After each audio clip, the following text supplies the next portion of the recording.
Gracias, Ale. Bueno, ahora llamamos a los expositores al escenario, por favor. Tania, Tamara, Gonzalo. Y bueno, invitamos a Jessica Cubillos. Ella va a ser la moderadora. Ahí está Jessica.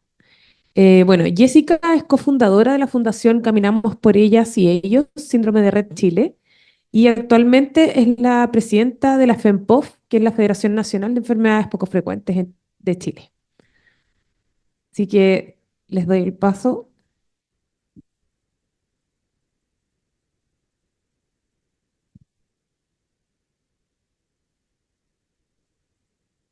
Hola, buenas tardes. Gracias a todos por estar aquí, muy especialmente a todos quienes cuidan, que sé que es difícil poder hoy estar en este momento, pero también es un hito histórico y me sumo a las palabras también de Gonzalo al inicio de su exposición, porque de verdad que esto es absolutamente relevante, importante y también es el empuje de muchas otras organizaciones y quizás también es una forma de darle las gracias a quienes hoy no están con nosotros, que partieron en esta causa, que nos moviliza, que nos hace crecer, avanzar, pero también creo que es importante recordar a aquellos que ya no están, que partieron, grandes líderes, mujeres que cuidaron, y me tomo este minuto porque creo que es relevante no olvidar cómo nace todo esto y por quienes también estamos hoy aquí, que son el futuro de nuestro país, nuestros hijos, pero también aquellos adultos y adolescentes que están viviendo con enfermedades poco frecuentes, raras o huérfanas.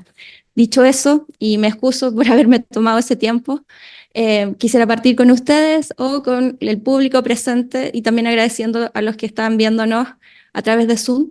Ahí Rocío va a dar la palabra. Gracias. Hola, buenos días, buenas tardes ya. Mi nombre es Ismael Espinosa, yo soy presidente de la Sociedad Chilena de Hemofilia y tengo tres consultas que voy a tratar de resumir, que me parecen re interesantes lo que expusieron. Lo primero respecto del registro nacional y la importancia, nosotros como agrupación de pacientes en conjunto con los médicos hemos estado trabajando ya hace varios años un registro nacional de pacientes. Hemos hecho todo el gasto de implementar y desarrollar el software, desarrollar el proceso que ya está caminando. Hemos logrado el financiamiento a través de la industria para poder generar este registro nacional. Hoy día, con la importancia que tiene este sistema, que puede ser incluso adaptado y modificado para otras patologías raras, no hemos logrado que sea incorporado o tomado en cuenta dentro de las políticas de financiamiento. Entonces, seguimos trabajando nosotros con privados consiguiendo financiamiento para hacer algo que es política del Estado. Entonces, me gustaría saber cómo esa visión se puede cambiar. Segundo, quería saber cómo es el proceso o cómo se instaura este registro express sanitario para medicamentos nuevos, ya que para el caso de hemofilia no se está generando. Hemofilia está registrando con unos tiempos de más de 2 años para cada medicamento que hay, y hoy día en particular hay mucho desarrollo de tecnológico y muchos medicamentos nuevos que están apareciendo que tardan excesivamente ser registrados en el ISP. Entonces quiero saber cómo esos procesos o cómo se incorpora hemofilia o las enfermedades raras a este registro express.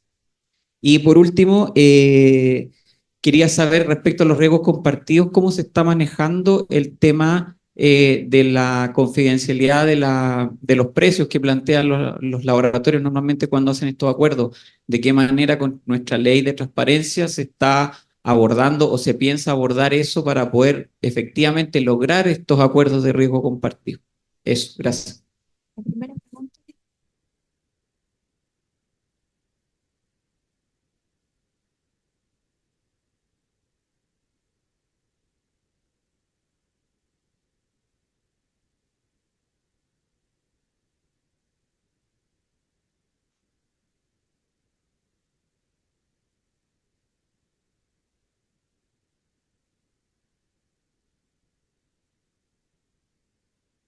Ahí sí, sí. Ya, gracias, Ismael, por la pregunta. Respecto al tema del registro, miren, esto es es parte de mi opinión personal, ¿ya? Yo creo que estuvimos mucho tiempo tratando o no invitando a la industria a ser parte de las políticas públicas y hoy son parte de nuestro sistema de salud y no podemos seguir cerrando las puertas. Pero tenemos una legislación que no nos permite recibir ese tipo de donaciones desde desde el ámbito privado al Ministerio Público. Tenemos que, o al sector público, ¿cierto? Entonces es bien complejo. Justamente ayer la ministra también lo habló, lo estuvimos hablando también con Alejandro, de cómo podíamos ver algunas alternativas de donación.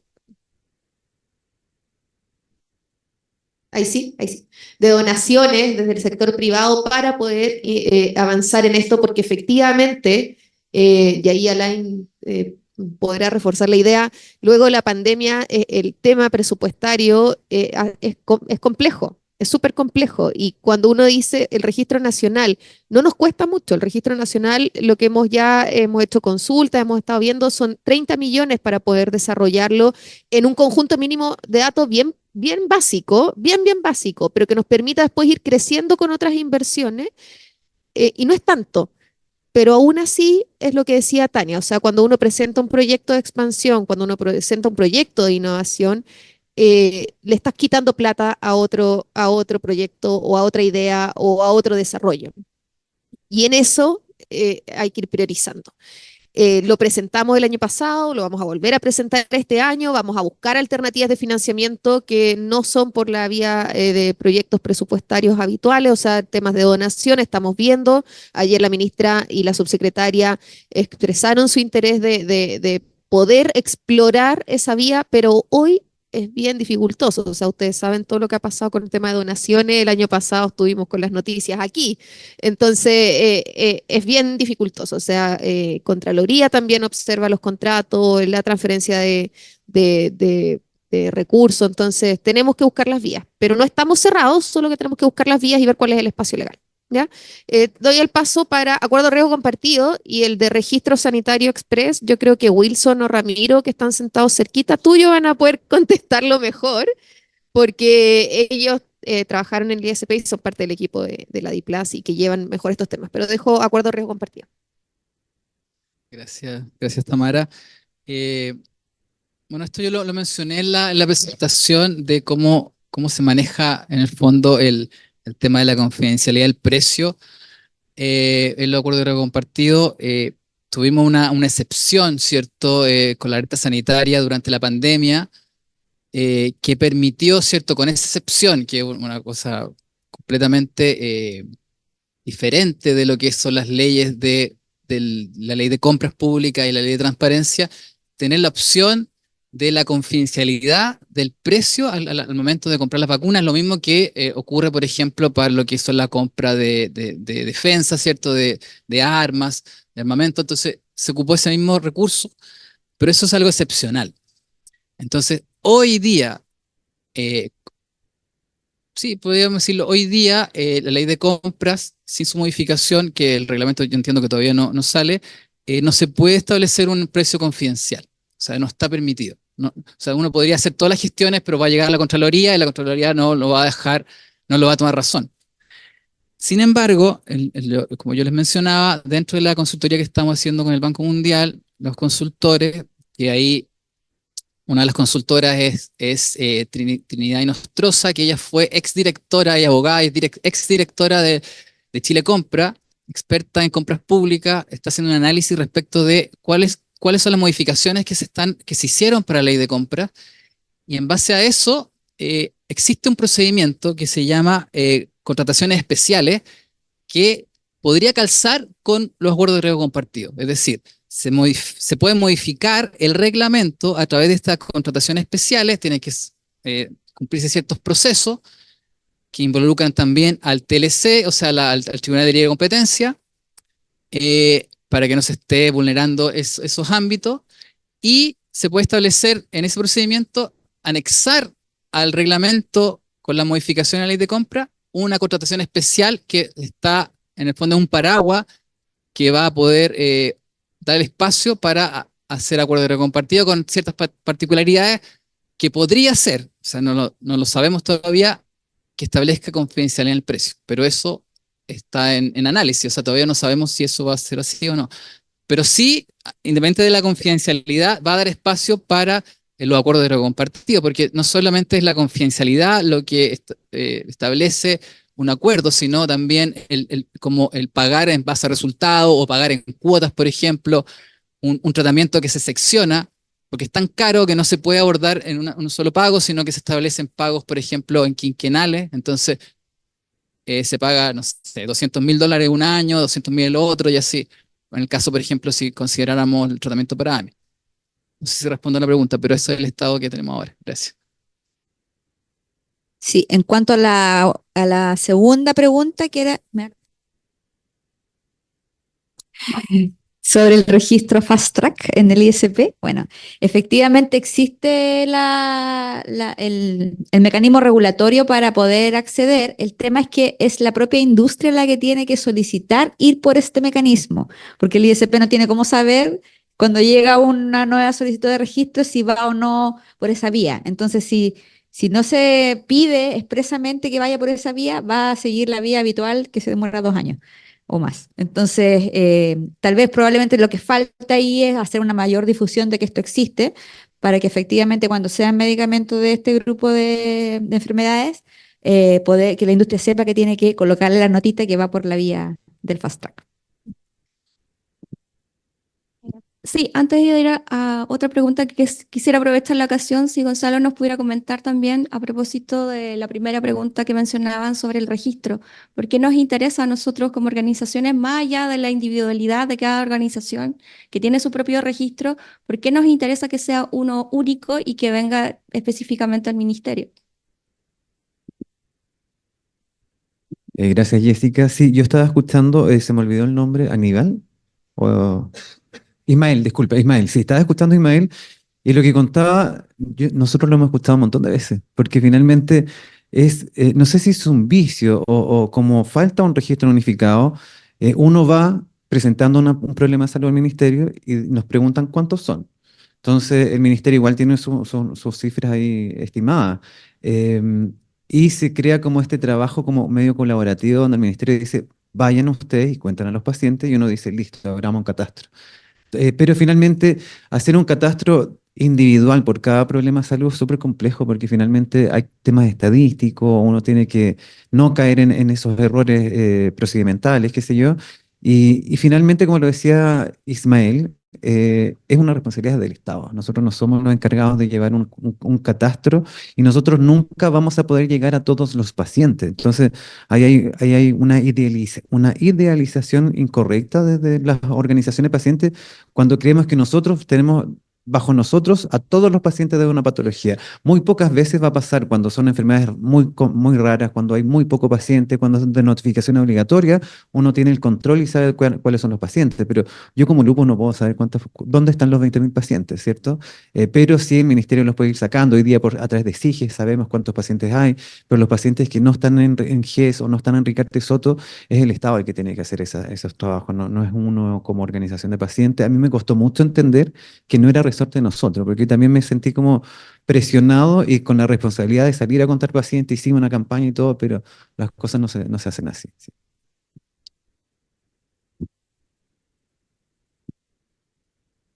Sí, por acá. Acá, sí, ¿Me escucha? sí se escucha.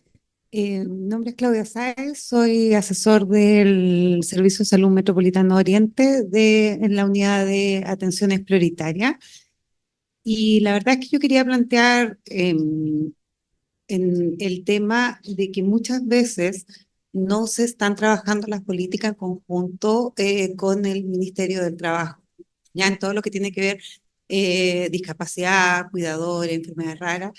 Y una de las gran brechas que tenemos en el acceso a salud es el que los cuidadores los cuidadores o los pacientes puedan acceder a los permisos para acceder a la salud, ¿ya?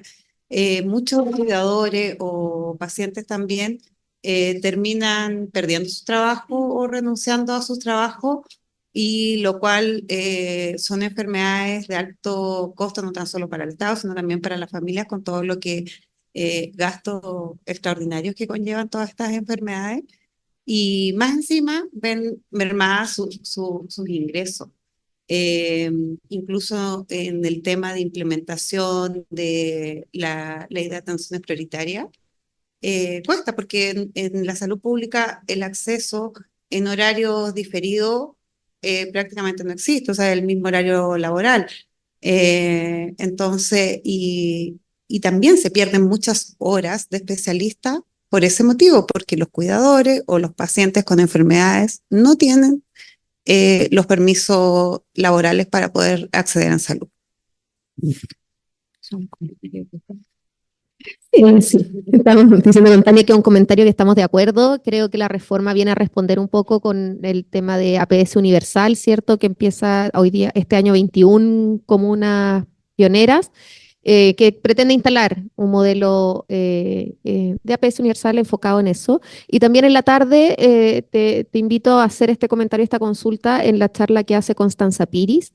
Constanza Piris es la jefa del Departamento de Discapacidad y Rehabilitación del Ministerio de Salud y ella es la referente ministerial para el Sistema Nacional de Cuidados. Y específicamente ella participa en la mesa con Mideso, con Ministerio del Trabajo, y ella puede dar mejor respuesta a los avances y a los compromisos y a cómo se está abordando este tema, porque el Sistema Nacional de Cuidados no es para los cuidados, es para los cuidadores, efectivamente, y para el entorno de las personas que necesitan cuidados. Porque como dices tú, generalmente las personas que necesitan cuidados están abarcadas por el sector salud, pero es el resto, su familia, los que no habían sido acogidos ni han sabido respuesta a sus necesidades. Entonces, en la tarde ella está con una presentación y creo que podría dar mejor respuesta.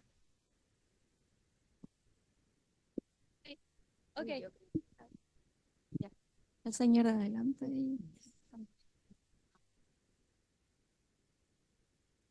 Sí.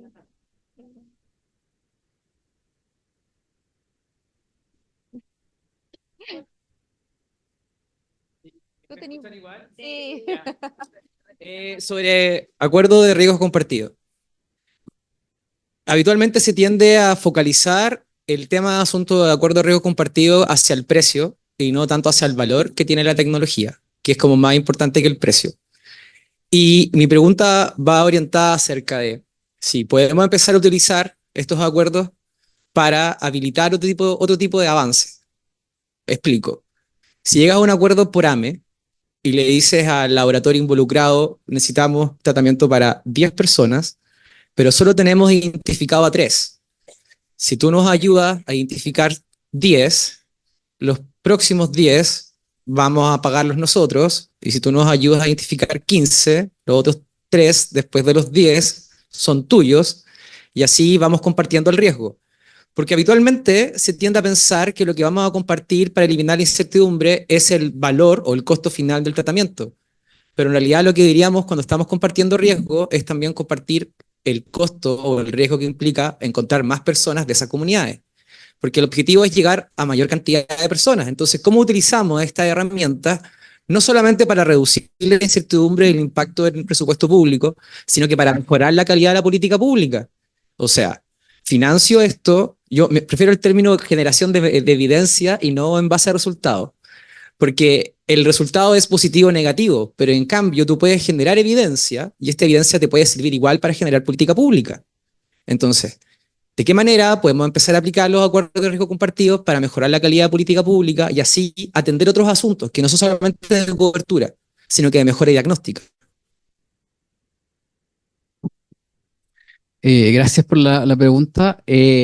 Bueno, yo creo que ese es un tema súper interesante. Obviamente, en la presentación no se abordaron todos los tipos de acuerdos que existen, porque, por ejemplo, ese que mencionas tú está asociado al precio-volumen, podría decirse, ¿cierto? Que en el fondo, a medida que va aumentando la demanda, el precio va disminuyendo, por así decirlo. O hay ciertas terapias que son gratuitas, o hay un reembolso, o sea, hay distintos mecanismos que permiten, en el fondo, tener certidumbre, porque finalmente, en términos de, claro, de ganancia, de valor, de salud, para el Estado, un objetivo fundamental es conocer cuánto voy a gastar de esa tecnología, de mi presupuesto. Entonces, esa variable es tan importante que necesita tener certidumbre. Y para eso, porque como estamos hablando de millones de dólares, en el fondo, una terapia, dos terapias, si estamos hablando, por ejemplo, de AME, entonces hace una gran diferencia. Entonces, cuando el Estado tiene certidumbre respecto de cuánto voy a gastar y si voy a gastar menos, entonces eso genera, entiendo yo, mayor certidumbre para el presupuesto que está asignado. Entonces, obviamente ahí hay distintos mecanismos. O sea, nosotros todavía no tenemos una experiencia de cuál es el mecanismo mejor para un acuerdo de recompartido si es que es una enfermedad o es otra. Entonces yo creo que eso se define en términos de cuál es el tratamiento, cuál es el precio, cuál es la demanda.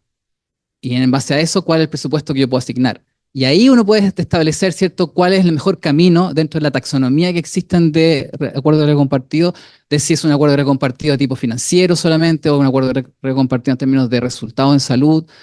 Entonces, yo creo que hay mucho camino por recorrer en términos de aprendizaje. Obviamente podemos mirar la experiencia internacional y en base a eso no cometer los mismos errores que otros países. Tenemos, bueno, aquí el caso de Argentina muy cerca. Tuvimos la experiencia de conocer lo que ellos hicieron. Ellos obviamente fueron por la transparencia absoluta de publicar cuál era el precio del medicamento, el contrato. O sea, eso es un enfoque, ¿cierto? Otros países podrían tener un enfoque quizás de precios confidenciales. Entonces eso va a depender un poquito de cuál es la política que se va a generar respecto de lo que queremos hacer como un acuerdo de compartido. Eso. Hola, yo soy Francisco Prado, soy pediatra y me desempeño en una unidad de hospitalización domiciliaria de pacientes con complejidad médica y dependencia tecnológica. Y se ha mencionado recurrentemente el tema de AME, que es un tema sensible que algo conozco de él. La pregunta es la siguiente. En la primera parte vimos mucho la gestión de la incertidumbre en función del tratamiento humanizado. Y en esta parte estamos hablando de medicamentos de altísimo costo, de medicina de precisión que pueden cambiar eventualmente el curso evolutivo, pero no es cura y las enfermedades siguen siendo amenazantes en la vida. Entonces, volviendo al primer paradigma, ¿no será bueno de alguna manera detenerse mucho, más que en el techo, que significa el medicamento de alto costo, sino que en el piso, que significa el desde? ¿Ya? ¿Por qué? Porque el desde también fija un criterio que tiene que ver, ¿cierto?, con la justicia distributiva. Por cada paciente tratado van a haber un sinfín de pacientes no tratados. Y el desde significa un estándar de cuidados para todos. O sea, el desde es no se cae nadie. El desde fundamentalmente es cómo humanizadamente damos tratamiento estandarizado. Entonces, tal vez no sería bueno hacer pausas de seguridad en función del primer paradigma, que tiene que ver con la gestión de la incertidumbre, pero no la incertidumbre financiera, sino que la incertidumbre de lo que es vivir y tener una enfermedad amenazante en la vida para fijar los techos. Porque, por ejemplo, tú decías 2.1 millones, ¿cierto?, de pesos para un medicamento que es tributario de tratamiento NAP. Pero si tú dices, vamos a hacer gestión de riesgo compartido, no es lo mismo lo que sucede en un estudio controlado, lo que sucede en un mundo real, ¿ya? Y por ejemplo, si vemos los pacientes que están actualmente medicándose por esta enfermedad, la gran mayoría entra en medicación en una fase avanzada de enfermedad. Por lo tanto, el resultado es muy distinto al resultado del estudio. Entonces, eso te ensucia cualquier término de riesgo compartido en la modalidad que tú quieras gestionarlo. Entonces, yo creo que de repente es interesante volver al paradigma filtro inicial, ¿ya? O sea, vamos por el techo, pero aseguremos el piso, porque da la impresión que a veces se recrea mucho cómo asegurar el techo y se te cae el piso. Gracias. Gracias por la pregunta. Mira, efectivamente creo que lo que hemos tratado de avanzar este último año es justamente identificar eso. Ya es ver dónde tenemos, yo lo mencioné, o sea, hoy tenemos la ley Ricarte-Soto, por ejemplo, que tiene el protocolo de entrega y de administración del tratamiento, pero la red, no toda la red a nivel nacional sabe cómo sospechar, cómo diagnosticar, cómo acompañar, cómo hacer los controles de seguimiento, etcétera. Entonces, parte de nuestro rol es tratar de hacernos cargo de eso, o sea, fijar estos estándares.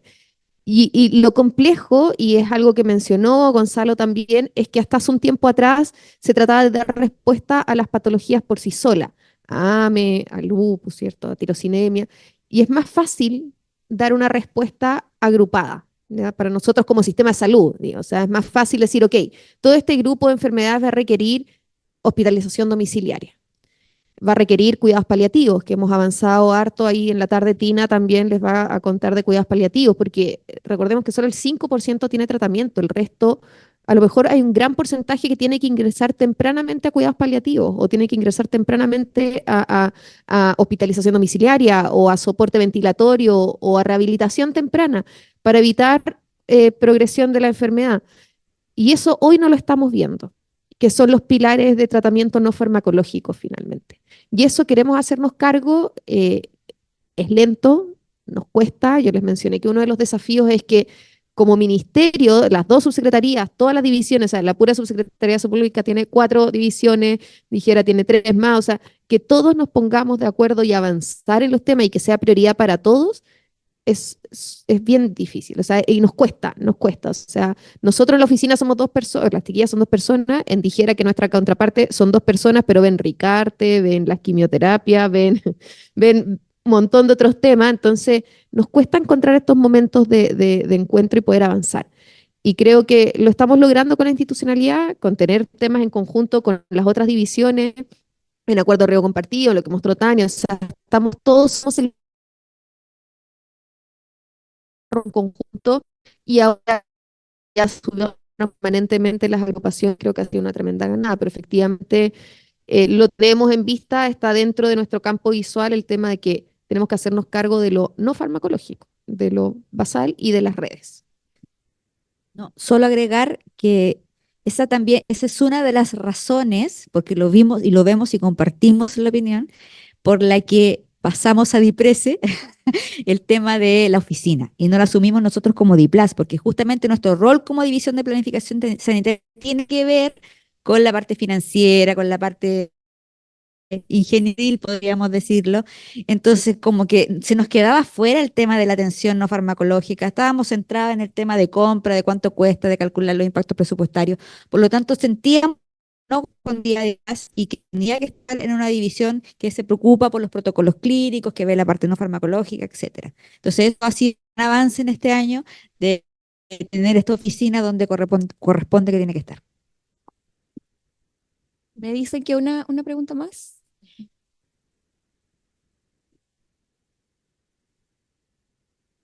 Sí.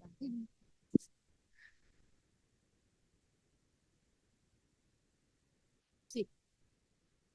Mi pregunta es cortita. Primero quería agradecer de verdad todos los proyectos que tienen y todo el trabajo que están haciendo. Pero me gustaría también saber si tienen disposición o si han pensado crear algún espacio donde se puedan trabajar las falencias actuales que existen en el sistema de salud, tanto como burocracia, problemas de infraestructura o problemas domésticos. Muchas veces le dicen que podemos encontrarlos en hospitales, en de repente en atención o en las ISAPRES también. Hay mucha falencia que se necesita corregir, sobre todo para poder ayudar a las patologías que tienen enfermedades raras, porque al final de cuentas estas falencias, aunque tal vez no sean tan notorias, son los dolores de cabeza más grandes de los pacientes del día a día, porque además de enfrentarse a su patología, tienen que andar superando burocracias, falencias, dolores domésticos o problemas domésticos.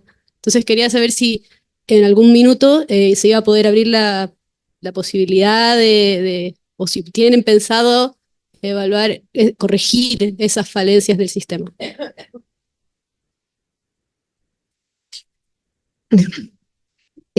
Sí, o sea, parte de mi presentación es que específicamente, bueno, por ejemplo, con Gonzalo vemos temas, con Miriam también, cuando estábamos en la Ricarte Soto, resolvíamos temas así como, oye, no llegó el tratamiento, oye, no sé qué, entonces lo podemos ir resolviendo. El tema es que si nosotros nos enfocamos en el problema de una sola persona, de repente dejamos de ver el panorama general. Y efectivamente van a haber temas que no vamos a poder resolver. No vamos a poder tener secuenciadores genéticos. Sí, vamos a poder, miren, estar ahí con el proyecto y con todo, vamos. Pero son proyectos, o sea, algunas veces son respuestas que significan, no sé, no vamos a poder tener el hospital de referencia nacional y qué sé yo, porque nos cuesta presupuesto, porque hay que ver inversiones, porque tenemos que juntar fuerzas también, o sea, la ley del cáncer, por ejemplo, tiene su presupuesto y a lo mejor por ahí podemos entrar un poquito, o por GES entramos otro poquito, o sea, vamos tratando de resolver algunas cosas. Pero efectivamente, como dices tú, hay temas de trato, hay temas de atenciones que podemos tratar de ir resolviendo y que sea para todos. Yo los invito a utilizar los canales formales. Cuando les ocurra algo particular, utilicen el canal de la OIRS, de los reclamos. Creo que delante vi a Laura Camus, que ella es la jefa de la oficina de la OIRS del ministerio, o sea, con ella hemos resuelto hartos temas particulares. Pidan lobby conmigo, pidan lobby con Dijera. Generalmente cuando a mí me piden un lobby relacionado con enfermedades poco frecuentes, invito a la DIPLAS, invito a Dijera y estamos todos tratando de resolverlo. O sea, son los canales, podemos armar proyectos dentro de lo que les mencionaba, de las priorizaciones que hicimos con la mesa de abordaje, ¿cierto? Con agrupación de pacientes, está el realizar por ejemplo, un curso a funcionarios de la atención primaria para poder señales de alerta, cuándo sospechar. Con Dijera queremos establecer una red de atención, identificar dónde tenemos a los profesionales, dónde se pueden derivar. O sea, tenemos ideas, queremos avanzar en eso. Somos un grupo que ya hemos avanzado un año que hemos estado trabajando y que por lo menos tenemos todo bien claro el horizonte. Y los invito a utilizar esos canales. O sea, yo en general no he rechazado, creo que muy pocos lobby. Obviamente, de repente damos audiencia para un mes, 2 meses, dependiendo de las agendas que tenemos, pero lo podemos hacer y ahí uno puede establecer también reuniones posteriores de trabajo y de seguimiento. O sea, creo que eso ha sido un espacio que hemos ganado en este tiempo, que es poder trabajar y aprovechen a sus agrupaciones también, a sus agrupaciones Paragua, ahí Gonzalo, Jessica. Gracias. Justamente había pedido la palabra con Jessica, porque nosotros como sociedad civil también somos parte de la función fiscalizadora, somos fiscalizadores de la función pública. Entonces, para nosotros es súper importante, como decía Tamara, que la gente deje los reclamos.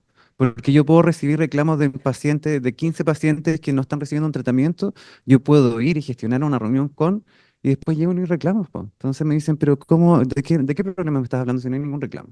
Entonces yo hoy día, ya después de muchos años también de entender el cómo funcionar, yo no escribo ningún correo ni no llamo a nadie por teléfono si no tengo un reclamo, un número de folio con un respaldo de que alguien dejó un reclamo. Porque si no estoy haciendo loco, si no voy y le digo al hospital, sabe que tenemos ningún reclamo. A llamar a la sociedad civil, a los pacientes que dejen reclamos cada vez que no te entregan el remedio completo o para los 30 días o te dicen venga el lunes o llama el miércoles, eso ya es un reclamo. Sin garantía incumplida, reclamo. Garantía tardía, reclamo. Entonces ahí uno va generando una base de reclamos para después ir a sentarse con la DIPLAS, con Dijera, con quien sea y hacerle seguimiento y destrabar los problemas. Bueno, me indican que ha llegado el término porque estamos muy atrasados ya con el programa, así que vamos a volver después y se van a abrir los canales también para poder entregar mayores detalles o hacer las preguntas que ustedes necesiten realizar. Gracias.